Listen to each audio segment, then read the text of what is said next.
I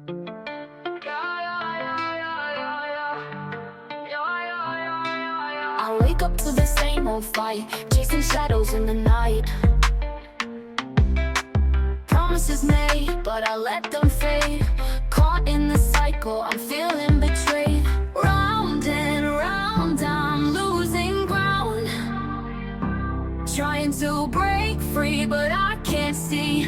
These negative patterns are haunting me. Nights turn to days, I'm losing my way. Thought I found peace, but it's led me astray. Chasing the high, but it only brings pain. The more I run, the less I gain. Hey everybody, hey, and welcome to another session of Tarika Say It Again. And this week, we're continuing on with relationships, yes, but we're going to dive deep in a movie that I just recently watched that was called The Polygamist. Yes, you heard me correct. The Polygamist is a South African Netflix series rooted in Zulu language and their culture. And it explores the friction between traditional African polygamy and modern polygamy. And I guess you would say in wealth, because that was a key factor in the movie. And if you didn't know, they have traditional polygamy and what you would consider modern polygamy. For me, in my household, my standards, my values, I don't want no part of polygamy nowhere. I'm going for mono. Okay, so apparently the traditional polygamists, they are more transparent. The wives know about each other. They might live in the same household or on the same plot or land. Whereas the modern day polygamists, as you saw in the movie, they didn't. Everybody didn't know about one another. We know there were secrets. Things came out later on. So my question, because you know I'm always asking questions, is it cheating or is it a pattern? So I'll say first, I didn't know it was a book. And the author, she shared, it took about 14 years to get her book to the big screen. But the movie, The Polygamist, is about infidelity, it's about betrayal, and the unraveling, or we would say the unveiling of what seemed to be the perfect marriage, because they had money. She was a social media star, and the lady name was Joyce, and the husband, his name was Jonas. And Joyce, she was admired publicly as the face of a successful relationship. But behind closed doors, her husband's repeated affairs exposed a much deeper issue. While many people may focus on the cheating itself, right? I want to encourage us to ask a different question. What pattern is driving the behavior? Think about it. Cheating is often the symptom. The addictive pattern, that's what fuels it. Every pattern begins somewhere. Repeated deception, the constant pursuit of new partners, the need for validation, secrecy. To me, it's like that forbidden fruit. That's what it made me think about. Something you know that you're not supposed to have. Also, manipulation and emotional instability.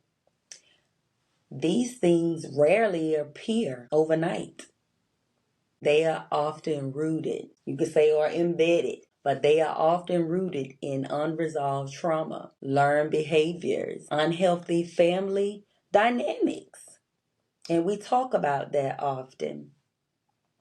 Or emotional wounds that were never addressed. Think about the son in the movie. Towards the end, he started repeating some of his dad behaviors. And y'all know he pretty much despised his dad. And he tried so hard to not be like him. Many people grow up watching unhealthy relationships. and unknowingly normalize these unhealthy relationships. And sometimes they just don't know because that's what they saw, that's what they witnessed. I'm going to give you a few examples. The men in our family always have another woman. He just like that. Girl, he just being a man.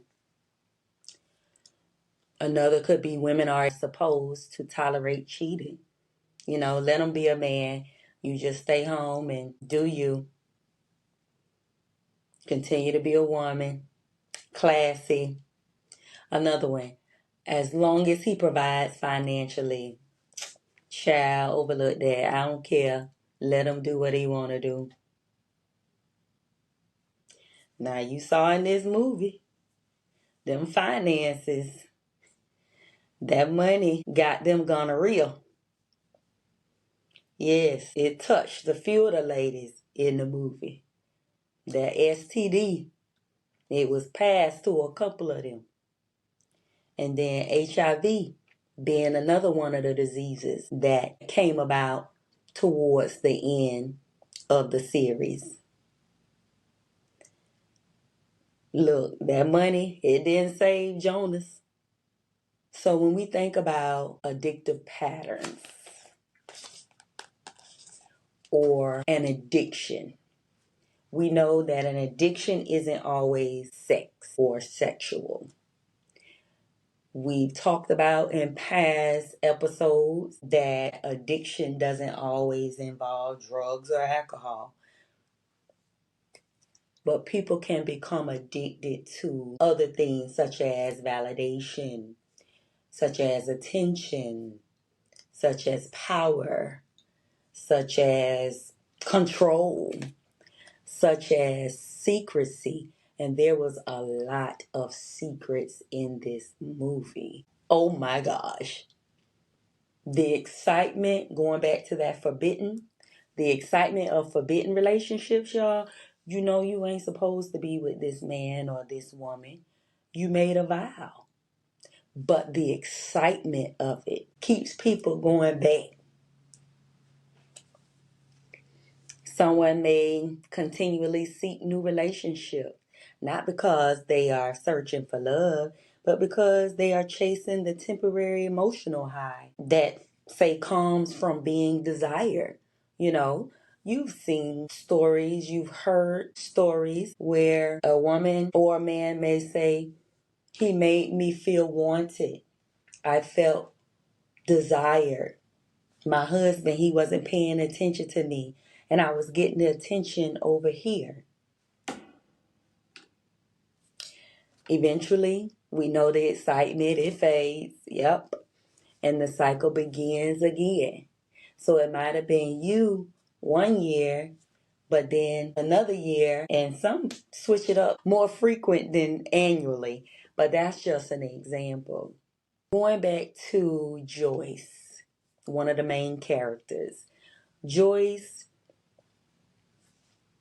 her emotional breakdown or her emotional collapsing, as to say, demonstrates what happens when someone has built their identity around an image that suddenly shatters. Because remember, I said she was the social media star, right? She built her identity. She made her money from the limelight, from the likes.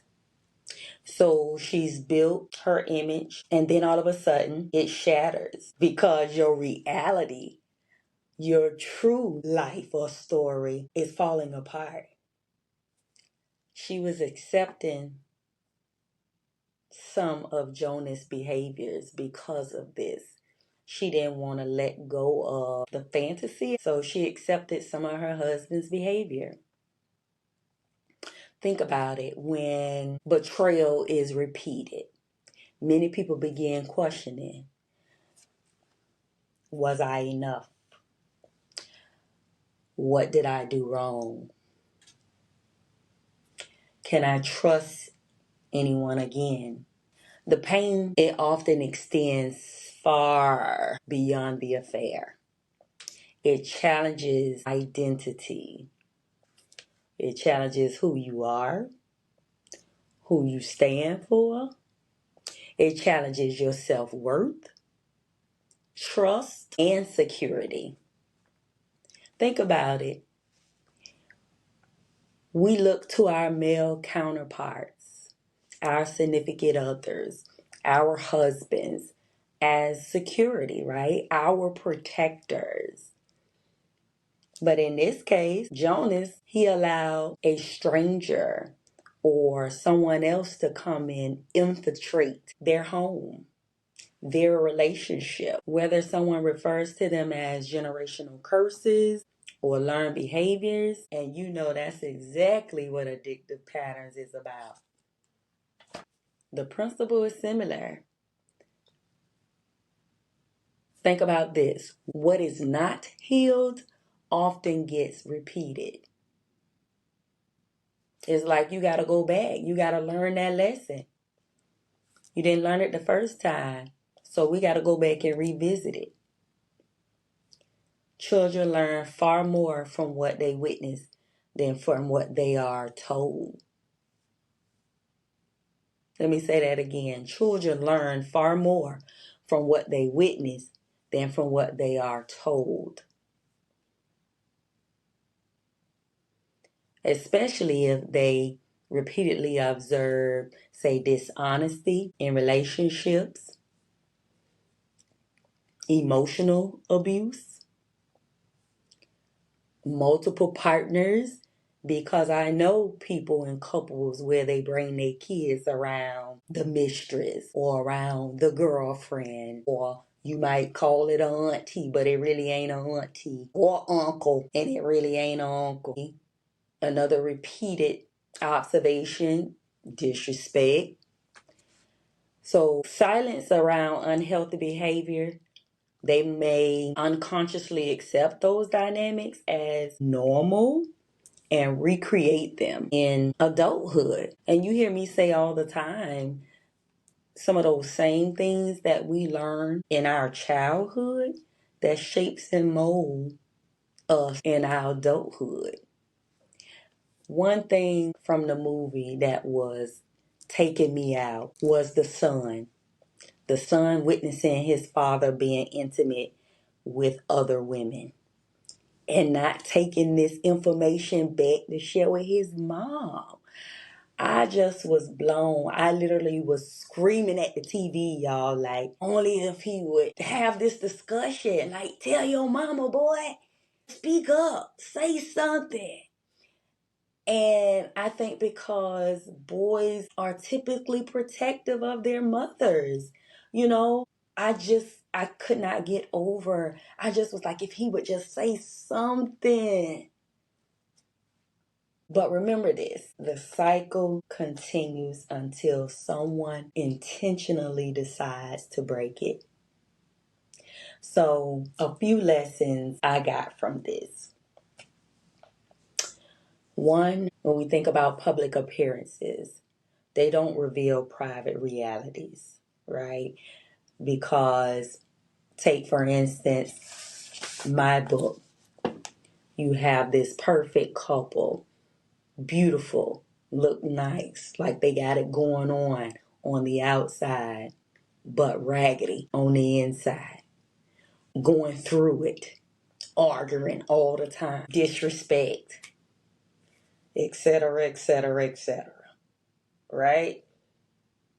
So what we look like on the outside, baby, don't mean we got it together on the inside.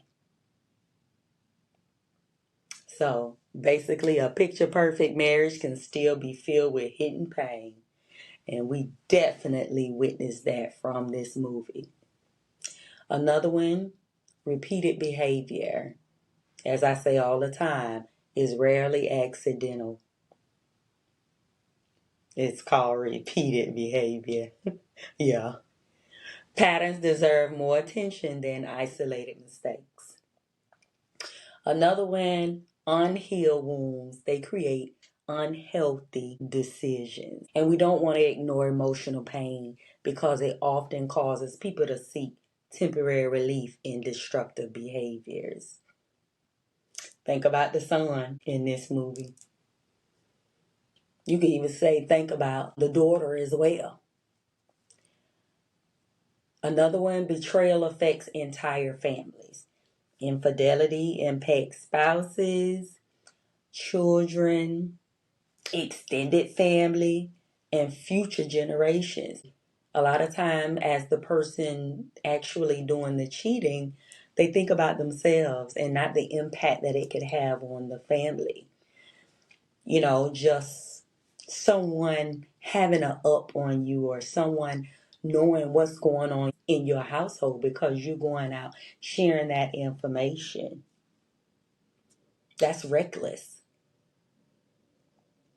And I remember the daughter in the movie when she went to speak with Matipa, who at the time might have been the love interest, but the daughter said to her, talk to me, let me know, because what he does affects us. That's a whole nother story, y'all, because Matipa, she got exactly what she asked for when she was trying to be sneaky and scheming up on a man with money. She got that. Because if you think back, when she first came to work for Jonas and his company, she was just a regular little worker out on the floor. Then real quick, she worked her way and got her own office. And even the brother was like, you got an office real quick. Another lesson, accountability. We know accountability is necessary for healing. Nothing changes until someone accepts responsibility for their actions. Another, healing breaks the cycle. Yes, once you have actually healed, it can break the cycle. One person simply choosing maybe to go to counseling, or maybe just being disciplined to say, I'm going to stop this. I'm not doing this no more. I'm not allowing my flesh to take over my mental. Honesty, forgiveness, boundaries, and again, accountability can change the legacy of an entire family. So the real question, y'all, it isn't simply why did he cheat? We'll say that's a surface level question. The deeper question is, what pattern kept producing the same behavior? And who is willing to break it before the next generation repeats it? Now, I already mentioned the son and him having a couple of sexual encounters towards the end of the movie, not knowing the person or the women or really caring, because, one of the young ladies, he knew that she messed with his daddy. Like, why would you want to do that? She knew this same lady had another boyfriend. Then one of the other ladies was just somebody he had just met. So a matter of just not caring.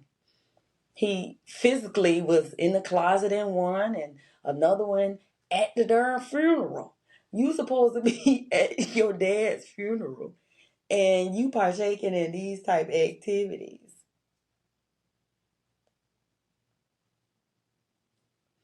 So again, we talking about a pattern.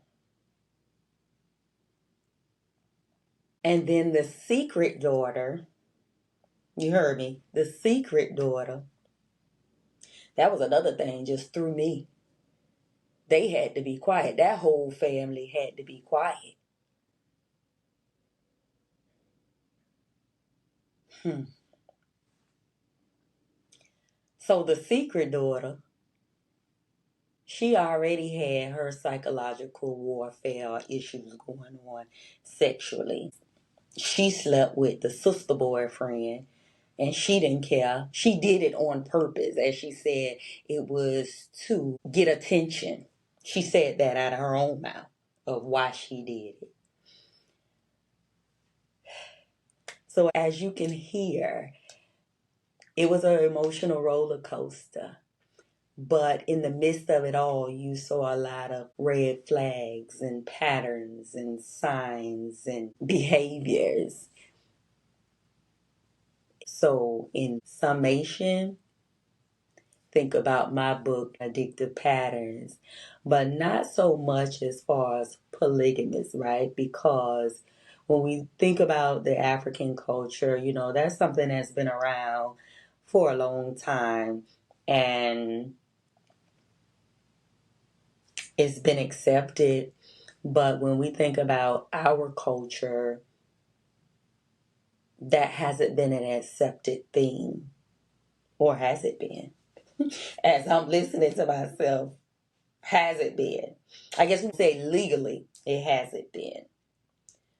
But we know that there are a lot of people that have taken part and accepted those behaviors. Maybe because they didn't have any other choice, any other means, a lot of reasons.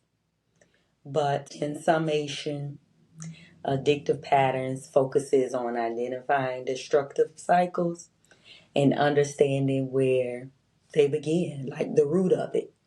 So taking responsibility for healing and creating a new legacy for the generation to come. So y'all, let's think about our behaviors. Let's think about what we are displaying.